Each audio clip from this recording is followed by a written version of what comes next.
11 लोगों की मौत का कौन है गुनहगार? आरसीबी की टीम या मैनेजमेंट या सिक्योरिटी गार्ड? आप किसे कह सकते हैं?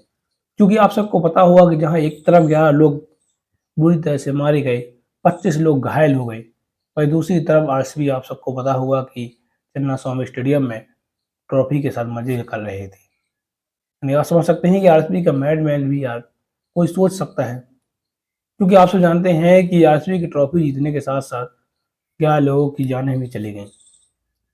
क्या उन जानों की कीमत ट्रॉफी से कम है?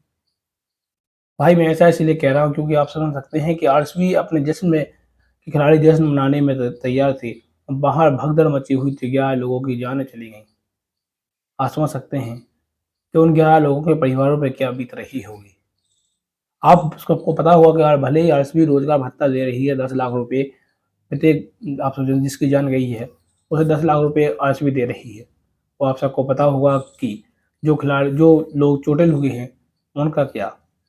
आप सबको पता हो 25 लोग घायल हुए हैं और 11 लोगों की जानें चली गईं। आप सोच भी नहीं सकते यार कि ऐसा क्यों हुआ? आप सबको पता होगा कि कोई सोच सकता है? क्योंकि आप सबको पता होगा, जो आरसीबी की ट्रॉफी जीतने के साथ-साथ 11 लोगों की जानें चली गईं। भाई किसी ने सोचा नहीं हुआ कि आईपीएल के इतिहास में आरसीबी ने पहली बार 18 साल में एक ट्रॉफी जीती और उसने 11 लोगों की जानें गँवा दी। भाई किसी ने ऐसा सोचा नहीं था कि ऐसा हो सकता है। क्योंकि आप सबको पता हुआ कि हर कोई खुश था कि यार चलो आरसीबी ट्रॉफी जीती है। तो हर कोई सोचता है कि आईपीएल 17 साल हो गए थे, एक भी आईपीएल ट्रॉफी नहीं जीती थी। 18वें साल में ट्रॉफी मिली। लेकिन आप सबको तो अपना जश्न नहीं मनाना था। आप जश्न को अगले 5 या 6 जून को रख सकते थे, लेकिन आरसीबी ने, आप सबको पता होगा कि आप सब जानते हैं कि 3 जून को फाइनल जीते और 4 जून को चिन्नास्वामी स्टेडियम में पहुंच चुके सभी खिलाड़ी।